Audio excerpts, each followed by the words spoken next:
Buenas tardes. En esta presentación voy a hablar de la ecología y el manejo del fuego en el bosque de la primavera, presentando algunas reflexiones en torno a la elaboración de un programa de manejo del fuego para esta área natural protegida. Los incendios forestales son considerados como una de las principales amenazas para la conservación del bosque de la primavera. Entre 1998 y 2019, la superficie quemada anualmente presenta una mediana de 1.108.4 hectáreas al año. Se registraron un total de 1.582 incendios con una superficie acumulada de 55.277 hectáreas, mayor que la del área protegida. En años como 2005 y 2012 se quemaron porciones significativas del bosque, aunque durante el periodo la superficie quemada anualmente fue menor al promedio del periodo. La mayor parte del bosque de la primavera se ha quemado, pero al mismo tiempo se mantiene cobertura de hábitat forestal que alberga una notable riqueza de plantas y animales silvestres. Podemos observar la capacidad de regeneración natural post-incendio en áreas incluso que se han quemado severamente, como la que aparece a la izquierda en la fotografía tomada unos días después de un incendio en mayo de 2017, y a la derecha observamos la misma área ya cubierta con renuevo de pino abundante, rebrotes de encino y la regeneración de plantas herbáceas y arbustivas. Y al analizar la flora del bosque de la primavera, encontramos una alta proporción de especies que están adaptadas a regímenes de incendios, que tienen capacidad de sobrevivir al paso del fuego, o que tienen tejidos de reserva y rebrotan después de los incendios, o que al dañarse la parte aérea, como en el caso de los encinos o incluso de pinos o carpa, presentan capacidad de rebrotar. Es decir, tenemos un conjunto de especies que están adaptadas al régimen de incendios, y esto se refleja, por ejemplo, en la evaluación de la riqueza del estrato herbáceo arbustivo en incendios tanto de baja como de alta severidad en distintos tiempos post-incendios. Datos generados en parcelas de 500 metros cuadrados en el área de estudio muestran que a los 5 años de los incendios se registraron los mayores valores de riqueza de especies, e incluso estos fueron mayores en el área quemada de alta severidad. Al mismo tiempo, hay hábitats y especies sensibles al fuego o pirófagas. Tenemos el caso de los bosques de galería, que normalmente están húmedos, pero pueden ser afectados por el fuego que ocurre en sus inmediaciones. Y tenemos especies, incluyendo este álamo endémico de la primavera, que son sensibles al fuego. Asimismo, tenemos otras especies exóticas que son capaces de invadir los claros abiertos por el fuego, y esto nos da una idea de la complejidad de las respuestas que puede haber en un ecosistema a los regímenes de incendios. Adicionalmente, en el área encontramos que la mayor parte de los incendios se originan fuera de los límites del área protegida, en las áreas agrícolas y urbanas. Una cuestión crítica dentro del bosque de la primavera es el caso de la interfaz urbano-forestal. No solo es una fuente de incendios que tienen un impacto ecológico sobre el área, sino que estos incendios representan también un problema crítico de protección civil. Y entonces nos enfrentamos a la situación de implementar una estrategia de manejo del fuego en un área protegida que está en medio de un paisaje marcadamente transformado por la actividad humana, y además en el contexto del cambio climático global. Los incendios forestales son un fenómeno socioecológico complejo. Intervienen tanto factores ecológicos como sociales, y el conocimiento y entendimiento de este fenómeno es fundamental para poder diseñar buenas prácticas de manejo dirigidas a la conservación y restauración. Y eso nos lleva a plantear una serie de preguntas importantes para analizar el tema de la ecología del fuego en un lugar como el Bosque de la Primavera. ¿Cuáles son los efectos de los incendios en los patrones y procesos ecológicos? ¿El fuego es un factor de degradación o un componente de la dinámica histórica del ecosistema? Y la supresión de incendios o el manejo del fuego, ¿cuál de los dos es la mejor estrategia para la conservación del área protegida? Es importante conocer y entender la ecología del fuego y de manera muy resumida quiero presentar algunas ideas básicas.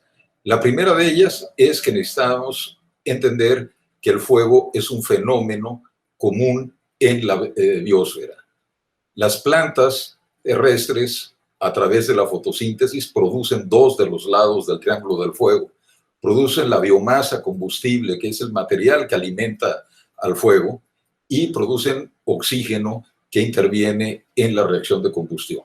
El tercer lado, el calor que eleva la temperatura del combustible e inicia la combustión, ha sido aportado en condiciones naturales por la caída de rayos. Entonces, tenemos que en un planeta donde existe biomasa, combustible y una atmósfera rica en oxígeno, ocurran incendios. Estudios paleoecológicos han demostrado que durante 400 millones de años se han registrado incendios de vegetación en distintas partes del mundo. Y dadas estas condiciones, cualquier superficie terrestre con vegetación puede potencialmente incendiarse en los periodos del año en los que hay condiciones de sequía, cuando hay fuentes de ignición naturales como los rayos o antropogénicas.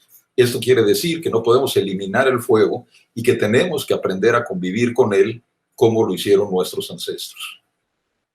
Otro aspecto clave de la ecología del fuego es que, dada la variación en el clima, las formas del relieve y la vegetación, existe una gran diversidad de regímenes de incendios que se caracterizan por la amplitud de la variación natural o histórica en la frecuencia, estacionalidad, intensidad, severidad y tamaño o patrón espacial de los incendios a través del tiempo. Los regímenes de incendios han sido un componente de la dinámica de los ecosistemas terrestres y un importante factor de selección natural en la evolución de la biota. Y la cuestión importante desde el punto de vista de manejo es que el problema no es que ocurran incendios, sino que se alteren los regímenes de incendios, esto es, que se desvíen de la amplitud de su variación natural o histórica. Y esto ocurre por varios factores. Uno es la transformación del paisaje por las actividades humanas, acciones como la supresión del fuego que conducen a una mayor acumulación de combustibles forestales, un aumento de las emisiones antropogénicas y, desde luego, los efectos del cambio climático global. El clima es el factor de primer orden que controla los regímenes de incendios al influir en la productividad primaria neta y, por lo tanto, en la producción de biomasa combustible. Segundo, por la estacionalidad de los periodos de lluvia y sequía. Tercero, su influencia en el estado del tiempo, y estas condiciones influyen en la eficiencia de ignición. Un ecólogo del fuego australiano, Brastock, ha planteado que para que ocurra un incendio forestal es como si encendiéramos 4 interruptores secuencialmente.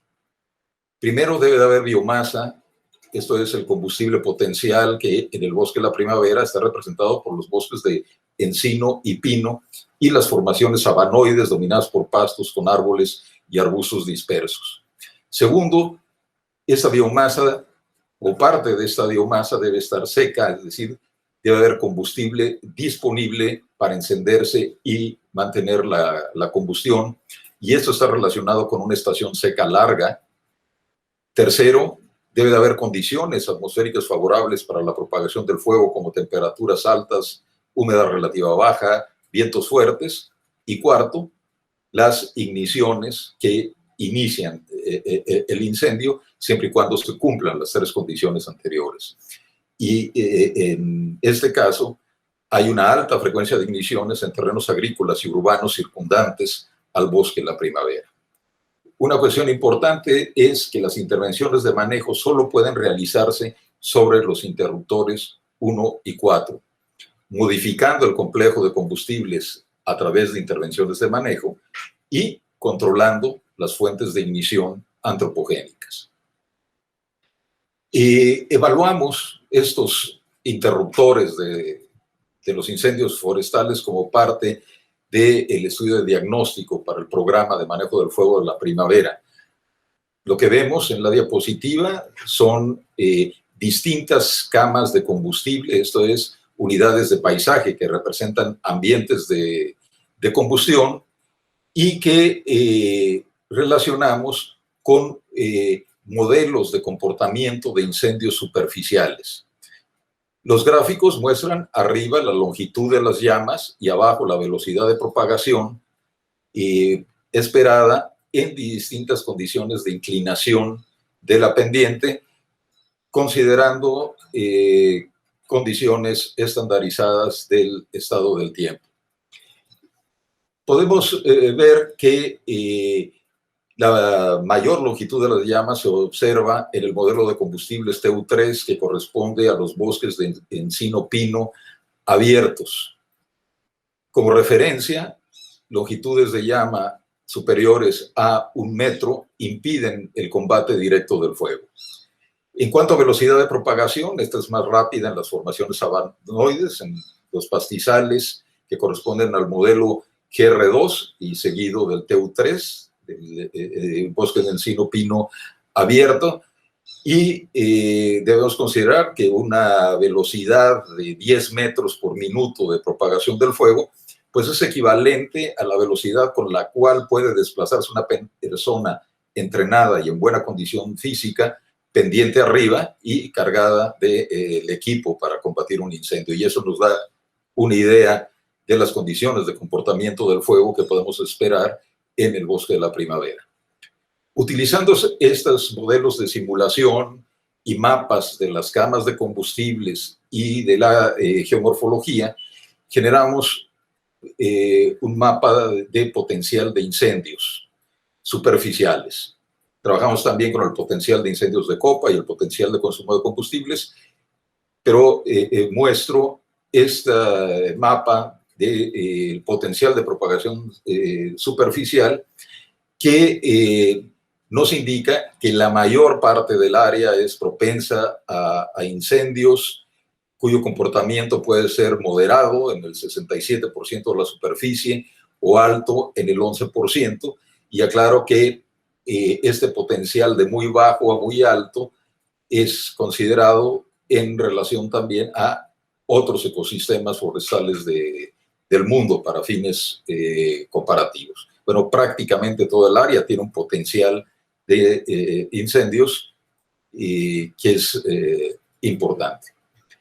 Y esto está relacionado con lo que se ha llamado la paradoja de la supresión del fuego. Suponemos que el fuego es un factor de daño y que suprimirlo es una acción adecuada, pero resulta que en bosques con un régimen natural o histórico de incendios frecuentes de severidad baja, la supresión del fuego aumenta el peligro de incendios más intensos, más severos y resistentes al control.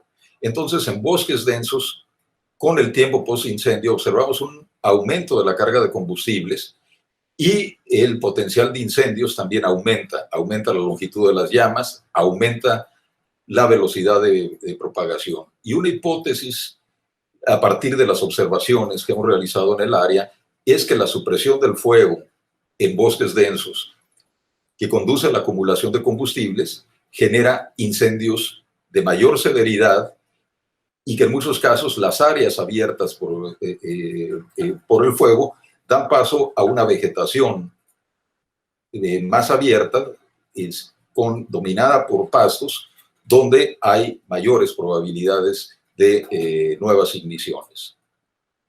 Y observando el cambio en la densidad de cobertura forestal entre 2000 y 2017 con imágenes de satélite, encontramos que, bueno, 43% de la superficie del bosque de la primavera no muestra cambios. Hay un aumento de la densidad de la cobertura en el 25% de la superficie, pero en el 32% de la superficie hay una disminución de la cobertura, y en algunos sitios indicados allí por los círculos rojos hay una disminución de la cobertura forestal que puede estar asociada al efecto de incendios y relacionada a este proceso hipotético de sabanización.